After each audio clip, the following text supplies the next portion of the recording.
เปิดใจคตกโหดเหี้ยมบักต้อมสปปลาวพี่น้องนี่คลิปสารภาพที่ถูกจับอยู่ที่ตมหนองคายเนาะพี่น้องเนาะจังได๋ก็สิมาสรุปกันมาเว้ากันว่าเหตุจูงใจทั้งเบิดเป็นเพราะหยังเนาะพี่น้องเนาะก่อนอื่นนะครับฝากทุกคนกดติดตามกดไลค์กดแชร์เนาะพี่น้องเนาะนี่ครับเบิ่งคำสารภาพของบักต้อม โมโหไหมตอนที่ทำอ่ะมึงโมโหไหมตอนที่ล้างมือฆ่าเขาขึ้นมา บอนี่ น่อง อ๋อมาข่าวคนตัด เข่า เข่า เข่าตัดที่เข่าก่อน ต่อไป เข่าแล้วก็น่าจะเป็นขาต้นขา ต้นขา หัวน่าจะทิ้งลงบ่อ มาถึงน้องบอลเนาะ ครับน่าจะทิ้งลงบ่อหรืออยู่แถวบริเวณบ่อนั่นแหละนี่ก็ประมาณนี้แหละยาวๆเลาะ ทันส่วนขาก่อนไปถึงเท้าขึ้นมา บอนี่ น่อง อ๋อมาข่าวคนตัด เข่า เข่า เข่าตัดที่เข่าก่อน ต่อไป ต่อไปอ่ะ เข้าแล้วไปยัง เข่าแล้วก็น่าจะเป็นขาต้นขา ต้นขาสะโพก ขาอ่อนขาหนีบขาหนีบ ขาเวยมั้ยวะ ครับผม ถึงขาหนีบไหมขาหนีบอ่ะตอนที่เป็นสามเหลี่ยมอ่ะ ใช่ แล้วหลังจากนั้นจะหันอะไรต่อ นั่นก็ข้อง ก็ ครึ่งนี้ไง ห้องในห้องน้ำบ่ครับในห้องน้ำ เอาต่อไป ห้องแล้วก็แขน แขน แขน แล้วก็ แล้วก็คอหันบ่คอ ข้อ ครับครับคอ แล้วถอนผมก็ด้วยก็ ผมบ่ได้ถอนแต่ผมหูมันร่วงเองบ่ผมบ่ได้ถอนแต่ระหว่างที่เกิดขึ้นมามันน่าสิร่วงมันร่วงได้ เอาอีหยังอัดปากเขายังโมโหหรือหัดข้อเขาก่อน บ่ไอ้บ่ได้อัดหยัง มันคือสิบ่มีเสียงดังออกมา เอาไอ้บ่แต่ว่าหลังเขาตายแล้วเอาไอ้ซัมลี่พอน้ำลายเขาไหลออกไปเนาะตายเขายังเอา ก่อนเขาสิตายต้องเอาเสียบหัดหรือบีบข้อหรือเอาหมอนเตะ นอนเต็มตัวตายยังครับ แต่ช่วงหัดข้อหรืออะไร ติดข้อบ่ บีบข้อบอก บ่ได้ดี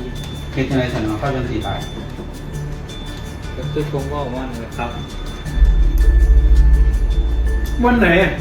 กี่วันมาแล้ว 22 เศร้าสอง 22 เศร้าสองเนี่ยมันก็แค่2 มื้อ 20,000 2 มื้อ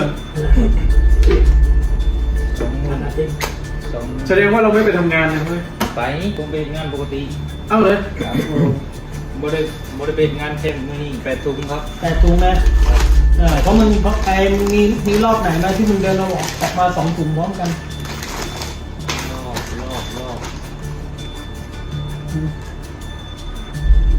จำไม่ได้ เพราะว่า แต่ โอ้โหเนาะพี่น้องเนาะนี่คือคำสารภาพของมนุษย์แม่นอยู่บ่พี่น้องนะว่าแต่ว่ามันบ่แม่นเนาะพี่น้องเนาะมันเกินนะครับ มันเกินมนุษย์นะเป็นเรือสารไปแล้วเนาะพี่น้องเนาะบ่ฮู้ว่ามันบ้าหรือว่าโรคจิตนะครับพี่น้องครับว่าถ้ามีโอกาสได้เบิ่งคลิปเนาะได้เข้าไปเบิ่งทั้งFacebook นะครับพี่น้องครับ Facebook ของบักต้อมนี่นะครับนะขอตคตกเนาะแบบโหดอีหลีนะครับพี่น้องครับนะมันเฮ็ดได้จั่งใดแต่ว่าได้เข้าไปเบิ่งไทม์ได้นะครับพี่น้องครับที่ได้ส่องเบิ่งเฟซนั่นก็คือเป็นการใช้ชีวิตอยู่นำกันแบบผัวเมียแล้วก็มีการแยกกันอยู่ผู้หญิงนี่ไปอยู่พัทยาแล้วก็วันอาทิตย์เขามาหากันก็คือวันที่22เดือนนี้นะครับพี่น้องครับคือเดือนมีนาเนาะแล้วก็ได้มีการทะเลาะวิวาทกันนะได้มีการปากเสียงแล้วก็มีการลงมือแบบที่เราได้เห็นนะครับ นี่คือคำสารภาพของมนุษย์มันบ่แม่นนะพี่น้องครับนะเฮ็ดปกติแล้วยังเข้าไปทำงานทำตัวแบบปกติมีนั่งกอดเอิกเว้าแบบชิลๆคือแบบเราแบบกำลังสิถ่ายละครนะครับพี่น้องครับชีวิตคนทั้งคนเด้อพี่น้องเด้อบ่ได้แม่นของง่ายๆนะครับแน่นอนว่าตอนนี้ก็ถือว่าเป็นกระแสที่ค่อนข้างดังแรงอีหลีเนาะเดือนไปไสก็เจอนะครับพี่น้องครับนะมีคลิปนะครับแล้วก็ที่ปัจจุบัน มันก็บ่สามารถเปิดได้เนาะที่ตอนที่น้องอ้ายของเพิ่นเนี่ยเขาไปที่เจ้าหน้าที่ได้มีการเปิดธงออกมานะครับพี่น้องครับเพื่อที่ให้เบิ่งว่าเป็นอ่าน้องของตัวเองจริงหรือเปล่านี่เขาก็เปิดให้เบิ่งพออ้ายเห็นก็ขาอ่อนลงไห้นะครับพี่น้องครับเสียใจถือว่าเพิ่นนี่มีอ้ายเอื้อยน้องนี่3คนผู้หญิงคนที่ถูกกระทำนี่ก็คือเป็นคนหล้านะครับพี่น้องครับคือเป็นคนเป็นลูกสาวหล้าเนาะพี่น้องเนาะ นะคือเหตุจูงใจนะครับเพิ่นได้มีการมีญาติของบักต้อมนี่ก็คือได้ออกมาเว้าว่าญ้อนความรักแรงรักผู้หญิงคนนี้แรงนะทุกคนครับมันบ่แม่นความรักเด้อพี่น้องเด้อนะเฮ็ดแบบนี้บ่แม่นความรักนะมันสิกลายเป็นแบบว่าคนนี่แบบประสาทแบบโรคจิตนะครับเหมือนกับว่าของสิ่งนี้นะต้องเป็นของตัวเองนะบ่ยอมให้ไปเป็นของผู้อื่นเนาะจั่งใดก็เป็นของตัวเองถึงว่าสิตุ้ยก็ตุ้ยญ้อนมือตัวเองแต่บ่ยอมตกให้เป็นของคนอื่นคนแบบนี้พฤติกรรมแบบนี้ถือว่าอันตรายเนาะพี่น้องเนาะถ้าผู้ใดมีลูกมีหลานนะครับเจอคู่ชีวิตแบบนี้นะให้บอกลูกบอกหลานขยับถอยออกมานะ ขยับถอยออกมา ถ้าเขาไปไกลเกลี่ยบ่ได้ให้ญาติพี่น้องพวกพ่อแม่หรือว่าอ้ายเอื้อยน้องเข้าไปเคลียร์นะครับก่อนที่มันจะสายเกินไปแบบนี้เนาะพี่น้องเนาะถือว่ามาเฮ็ดแบบนี้อยู่ที่ประเทศไทยนะครับพี่น้องครับก่อนอื่นนะครับบ่าวต้อนก็ขอขอบคุณนะครับเจ้าหน้าที่ประเทศไทยเนาะ ก็คือว่าเพิ่นได้ลงมือเรียบร้อยแล้วทั้งญาติพี่น้องของมีเอื้อยและอ้ายเพิ่นนี่ก็โทรหาน้องสาวติดต่อบ่ได้นะครับเพิ่นก็เลยเข้าไปหาอยู่ที่หอพักเนาะพี่น้องเนาะเข้าไปที่หอพักแล้วก็ปรากฏว่าเข้าไปแล้วก็บ่เจอไผเจอแต่ของเปล่าแต่สิ่งที่เจอก็คือมีเลือดแล้วก็มีเส้นผมเหมือนการเกิดการต่อสู้กันนะครับพี่น้องครับนะต่อสู้กันบัดนี้ทั้งญาติของผู้หญิงก็เลย เขาไปแจ้งความเจ้าหน้าที่ตำรวจนะครับพอเจ้าหน้าที่ตำรวจได้รับแจ้งความนะครับทางข้อมูลเพิ่นก็ได้ให้ว่าแฟนคนนี้หน้าตาแบบนี้นะครับพี่น้องครับเพิ่นก็ได้ส่งสารไปยังเพิ่นรู้ว่าเป็นคนลาวนี่เนาะเพิ่นก็เลยต้องส่งข้อมูลไปทำตามชายแดนต่างๆครับพี่น้องครับตามด่านต่างๆว่าสิเป็นอุบลช่องเม็กแล้วก็ทั้งสะหวรรณเขตทั้งหนองคายทุกๆจุดเลยครับเพิ่นถือว่าเจ้าหน้าที่ไทยนี่สุดยอดแรงอีหลีเนาะ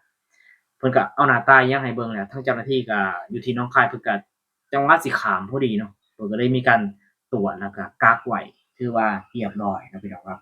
หนีไปไสบ่รอดเนาะแล้วก็ได้มาสารภาพสิ่งที่ทุกคนเห็นนี่โอ้ยมันสารภาพ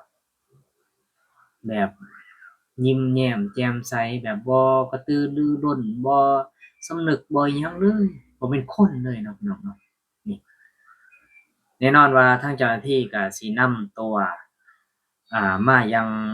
จุดที่เกิดเหตุเนาะก็คือนนทบุรีอยู่ที่ใกล้ๆนี่ครับที่เทวาบาตะวันอยู่นี่เองนนทบุรีมันคือกันนะครับแต่บักเทวดอนก็ขี่รถผ่านนี่ครับทั้งคลองเส้นนั้นน่ะผ่านอยู่ครับผ่านบ่อยอยู่เนาะนะก็มาดำเนินคดีทางนี้แล้วก็สิ่งที่อยากให้ฝากแชร์ออกไปก็คืออยากให้อ่า ทางญาติครอบครัวเพิ่นนี่ได้รับศพไปทำพิธีอยู่ที่สปปลาวก็คือมีเพจหลักก็คืออ้ายปอนนะครับพี่น้องปอนที่เพิ่นนำส่งศพคนทั่วประเทศเนาะครับเพิ่นก็ได้ตอนนี้ได้รับเรื่องแล้วเนาะทางญาติพี่น้องเพิ่นก็ได้ส่งได้โทรหามีแต่รอดำเนินคดีแล้วก็ดำเนินการถึงเอกสารมาว่าต้องมีหยังแหน่แล้วก็กดแชร์ไปฝากให้เป็นกำลังใจเพิ่นเพื่อที่สามารถนำศพของน้องนี่เพื่อที่จะกลับบ้านเนาะพี่น้องเนาะก็ถือว่าสิ่งที่เฮ็ดไว้ก็มีแต่ประมาณนั้นเนาะพี่น้องเนาะบ่าวตะวันเองก็ขอแสดงความเสียใจกับครอบครัวแล้วก็กับน้องแรมเนาะพี่น้องเนาะก็ถือว่าเป็นผู้ที่เคราะห์ร้ายเนาะขอให้น้องเพิ่นไปสู่สุคติไปดีถึงสุขเนาะแต่เรื่องคดีก็รับรองว่าเต็มที่อยู่แล้วนะเจ้าหน้าที่ไทยแล้วก็ เพิ่นก็สิมีการส่งผู้ใดข้ามแดนหรือบ่อันนี้ก็บ่ฮู้ว่าเพิ่นสิจั่งใดเนาะอันนี้บ่ต้อนก็บ่ฮู้ว่าเพิ่นสิเดินเรื่องจั่งใดนะครับพี่น้องครับเพราะว่าทั้งประเทศไทยและประเทศลาวมีเอกสารที่อ่าส่งข้อมูลส่งผู้ร้ายข้ามแดน มีอยู่แล้วระหว่างประเทศไทยกับประเทศลาวนะครับพี่น้องครับบ่มีปัญหาเนาะก็ถือว่าไปชดใช้กรรมเนาะ